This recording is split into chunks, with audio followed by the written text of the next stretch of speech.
Welcome to Easy Rust Techniques Part 3. In this tutorial we're going to be adding texture to our piece before we paint. You can see this piece I'm showing you now is a bit more complex than what we're going to be doing today, but you can see the texture's already been put on before I added the paint. In this tutorial I'm going to use a medium called Texture Sand Paste. This is in the media range and it's a very fine texture. Now I'm going to apply it with my finger to this piece of chipboard that I've embossed. I'm just steadily working this into all the texture, just a very thin layer for this technique.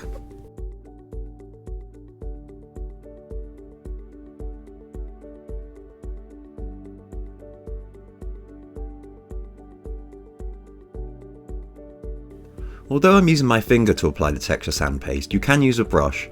This is a stipple brush. Make sure it's a brush that you don't care too much about, as the texture sand can be quite tough on brushes.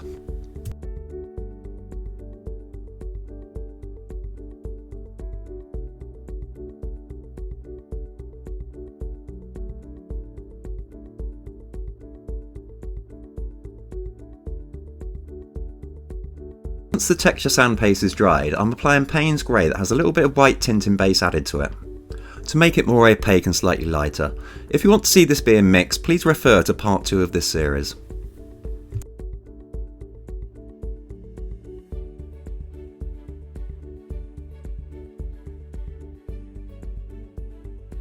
Using a sponge, I'm going to fade some carbon black around the edges.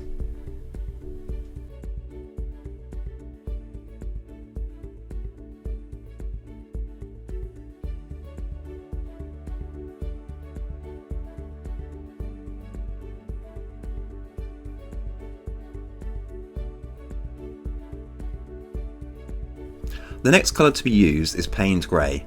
Now I'm going to use this on its own, I'm not going to tint it with the tinting base. Now you only need a small amount of the Payne's Grey, and I'm going to add a little bit of water to it to make more of a wash, and apply this over the base colour once it's dried.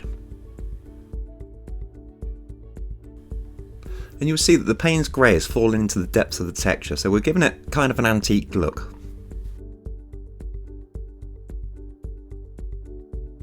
Once the wash of Payne's Grey is dry, I'm going to add one coat of Quinacridone Gold.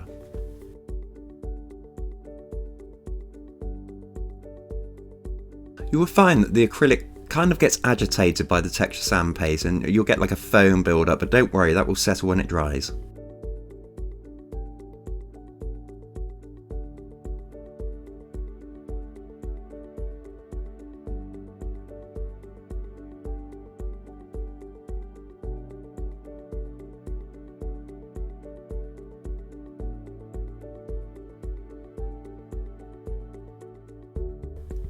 I've given this piece a coat of the Ultramatte varnish. Absolutely fine how it is. You could also use the graphite pencil method on top of this as well. So that's the end of this tutorial, and thanks very much for watching.